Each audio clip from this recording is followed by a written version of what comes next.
Captain Vrell of the Galactic Commerce Fleet had seen approximately 3,000 species during his 40-year career.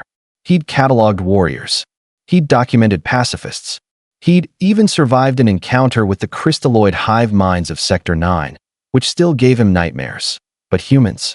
Humans made absolutely no sense. Run that scan again. Vrell clicked his mandibles together, a nervous habit he'd picked up after his second divorce. There must be a malfunction. His science officer, a four-armed Quillen named Brath, tapped the console with two hands while scratching his head with the other two. Captain, I've run it 17 times. The results are identical. That's impossible. I agree. Yet here we are. The holographic display flickered above the bridge, showing the DNA structure of the creature they'd just beamed aboard from the small blue planet below. The genetic markers were lighting up like a festival display, except instead of celebrating, they were screaming contradictions at each other. Prey species markers, forward-facing eyes for depth perception, persistence hunting adaptations, endurance running capabilities, predator species markers, binocular vision, omnivorous digestive system, pattern recognition centers that would make a Tharn tracker jealous. Both. Simultaneously, the computer kept trying to categorize the species and then having what Vrell could only describe as a digital anxiety attack. So what you're telling me, Vrell said slowly, is that this species evolved to hunt itself? Not exactly, sir. Brath pulled up another screen. According to the planetary scans, they hunted everything. They chased down prey until it collapsed from exhaustion. They set traps for predators twice their size. They domesticated other species just to help them hunt more efficiently. And then, when they ran out of challenging prey, they started hunting each other for sport. For sport. They call it war, sir.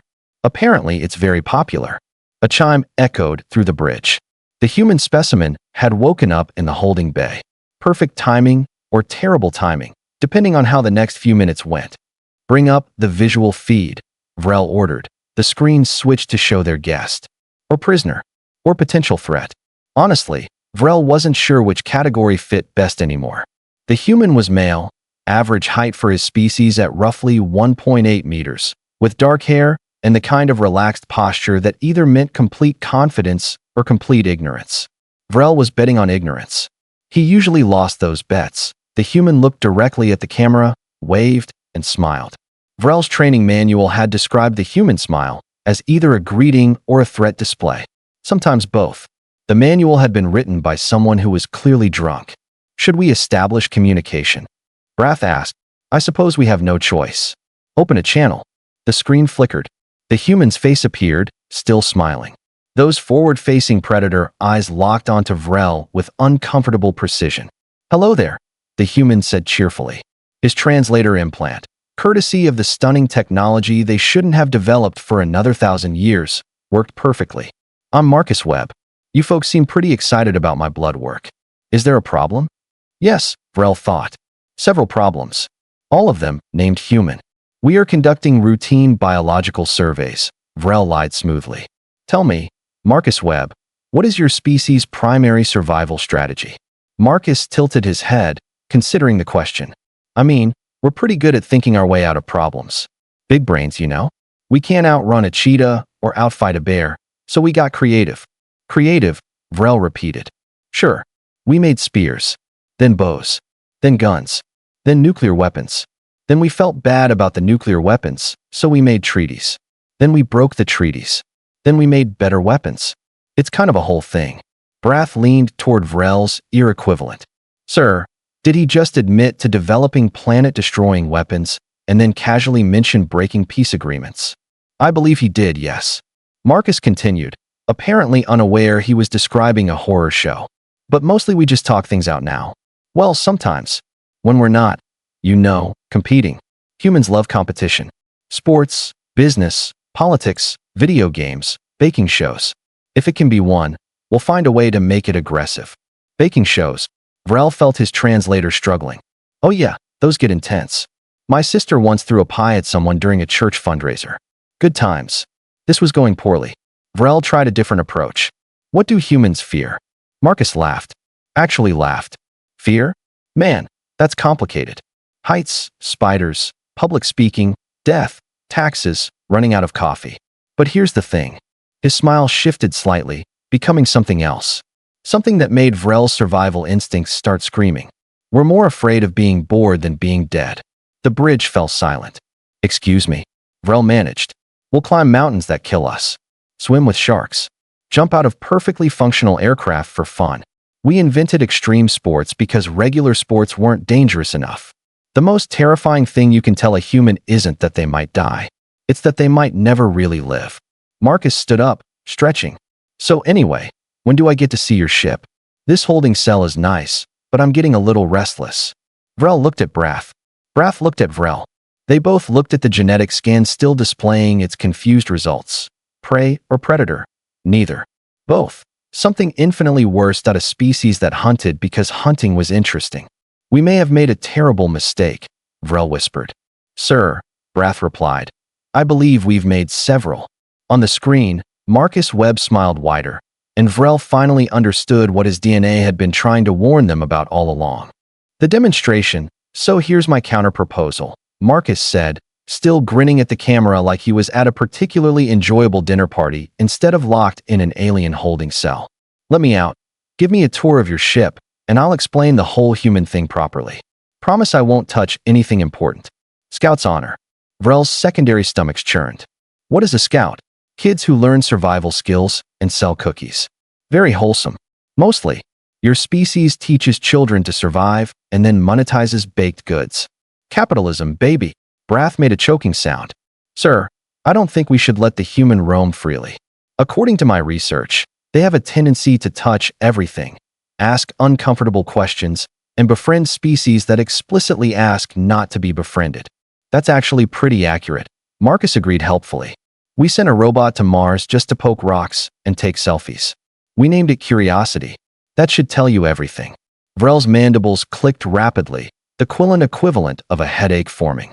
You named your exploration technology after your defining trait. Well, yeah, seemed honest. Against every instinct screaming at him to jettison the human back to his planet and never return, Vrell found himself curious. Damn it. Was it contagious? Fine, Vrell announced. But you will be accompanied by armed guards at all times. Cool, cool. Will they shoot me if I touch stuff? That depends entirely on what you touch. Fair enough. 10 minutes later, Vrell regretted every decision that had led to this moment. Marcus Webb stood in the main corridor of the ship, surrounded by 6 heavily armed Quillen guards, looking around with the wide-eyed enthusiasm of a youngling on their first space voyage. Oh man, is that a gravitic stabilizer? We've been trying to figure those out for like 50 years. And that's a plasma conduit, right? Way more efficient than our fusion drives. Do you guys have FTL? Please tell me you have FTL. I will lose my mind if you have FTL. You don't have faster-than-light travel. Brath asked, surprised. Not yet. We barely made it to our own moon. It took us like all of human history to get there, and we only managed it because 2 countries got really competitive about who had the better rockets. Competition, see? Told you we love that stuff. Vrell stopped walking. You're telling me your species achieved spaceflight through aggressive rivalry? Oh, absolutely. The space race was basically 2 nations going, anything you can do, I can do better for a decade straight. Very expensive, super dangerous, probably unnecessary, but damn if it wasn't effective. Marcus paused at a viewport, staring at his planet rotating slowly below. Beautiful, isn't it? It's a standard Class M world, Vrell said. Decent water coverage, acceptable biodiversity, nothing special. Nothing special? That's Earth, man. That's home to 8 billion humans, plus whatever number of other species we haven't driven extinct yet. Every person down there has dreams, fears, stupid opinions about politics. They fall in love, make terrible decisions, create art, start wars, end wars, build things, break things. That planet is chaos wrapped in an atmosphere, and it's perfect. Something in Marcus's voice made Vrell pause. For all his casual humor and easy smiles, the human's eyes held something deeper. Something that made the genetic scan make a little more sense. You care deeply for your world, Vrell observed. Of course. It's ours. We spent millions of years figuring out how to survive there. We learned to fear the predators, hunt the prey, avoid the poisonous plants, and cook the poisonous but delicious plants anyway because they tasted good. Earth tried really hard to kill us, and we just kept adapting and surviving and thriving. You don't abandon family like that, even though you've damaged it significantly through industrialization and warfare. Marcus winced. Yeah, that's the thing about humans. We're really good at solving problems, but we're also really good at creating them. We invented plastic and then realized we probably shouldn't have put it everywhere. We split the atom and then realized that was maybe too much power. We connected the entire planet through the internet and then realized people use it to argue about absolutely everything. He turned from the viewport. But we're learning. Slowly. Painfully. But we're learning. An alarm suddenly shrieked through the corridor. Red lights bathed everything in crimson urgency. What's happening? Marcus asked, instantly alert in a way that made every guard tense. Hull breach on Deck 7. Brath announced through the comm system. Emergency bulkheads failing. Crew trapped in Section 12. Vrell's mind raced. Deck 7 housed the environmental systems. If those failed, they'd lose life support within hours. And Section 12 contained 30 crew members who were about to run out of air in approximately 6 minutes. Can we override the bulkheads? Vrell demanded. Negative, sir. The control systems are fried.